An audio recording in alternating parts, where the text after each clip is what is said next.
Hello. Yes,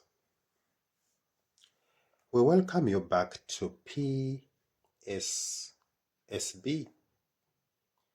Physical Sciences.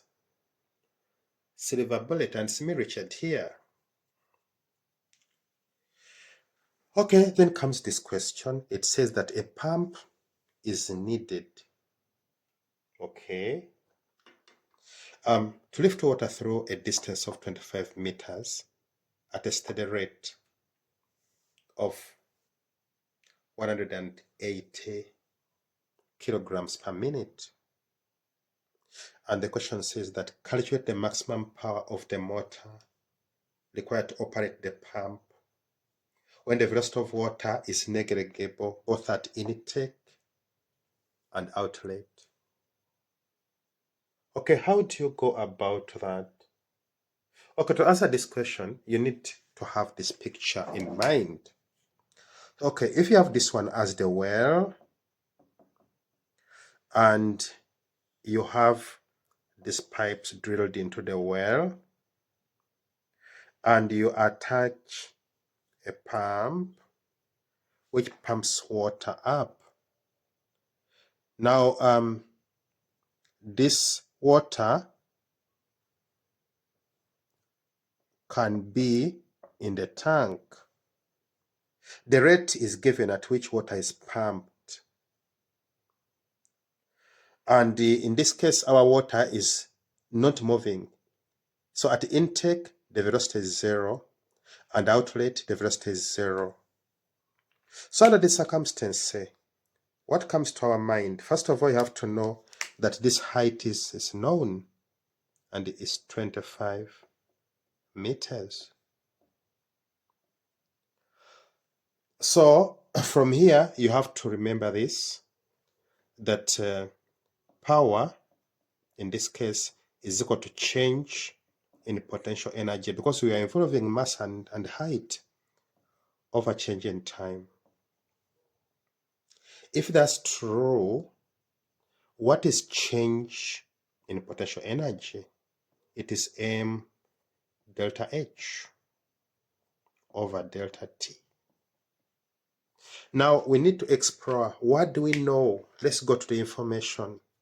We know height. So delta H is 25 meters. Okay. We know mass. The mass is 180 kilograms. But it being delivered per minute. So we have delta T, which is 1 minute. And this is not SI unit. So what do we do? 60 seconds. So now with this information, what do we do? You have to simply come here and substitute. So it's going to be 180 for our mass, then our G, then times the height, which is 25. All of it divided by 60. What you get out of that will be the power of that pump. So that is what we get. 856.5 watts. Hello. Yes, we welcome you back to PSSB, Physical Sciences, Silver Bullet, and it's me, Richard. Yes, then comes this question. It says that a pump is needed to lift water through a distance of 25 meters at a steady rate of 180 kilograms per minute. Okay. Then it says calculate the maximum power of the motor required to operate the pump when the velocity of water at the intake is negligible, but at the outlet the speed is 9 meters per second. How do we go about that? Okay, we have to have this picture in mind. Okay, if this is our well, yes, and these are the pipes which are delivering our water. Then you have the pump which is pushing water. But this time around, the pump pushes water and it discharges it.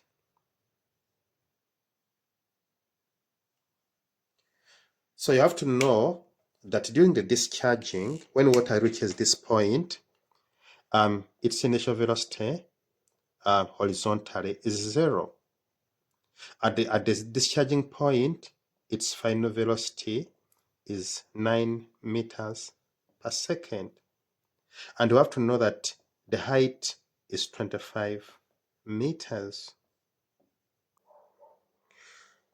So looking at this information, what information? We are seeing water being raised through a height. That one causes change in gravitational potential energy. And we are seeing water being discharged. That one causes change in kinetic energy.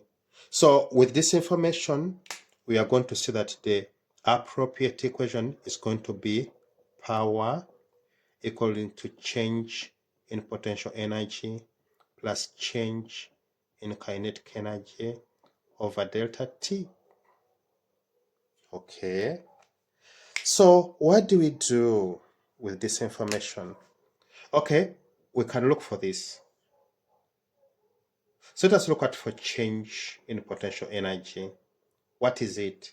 It's mg delta H, where m is 180 and g is known 9.8 and the height is 25. So what you get out of here is change in gravitational potential energy. So that is that.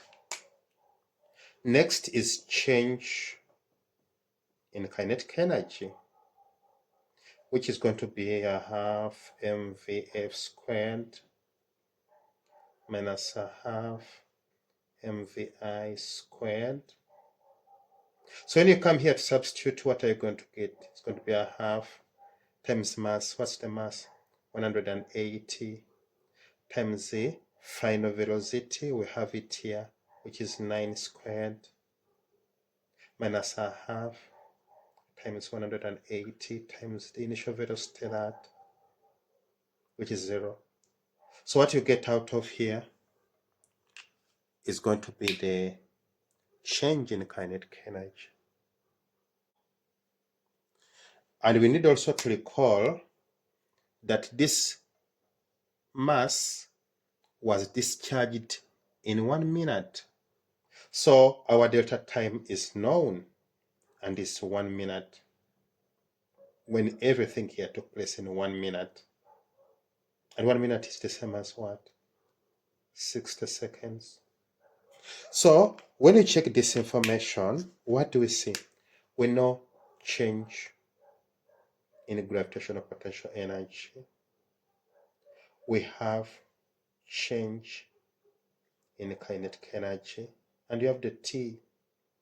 So all of them are what is wanted to calculate our power. So what are you going to say? We are going to just substitute here, and you say power is equal to change in gravitational potential energy, which is 44100, plus change in kinetic energy, which is that, divided by our time. What you get here is going to be our power.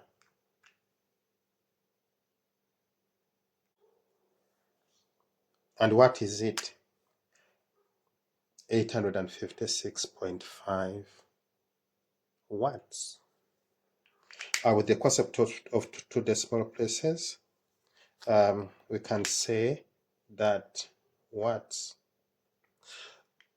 And with that, I would like to thank you for your time. The channel is PS SB, Physical Sciences Silver Bullet. See you then. Don't forget to subscribe. Don't forget to like, to share, to comment. Yes, we are simply the best. Bye-bye.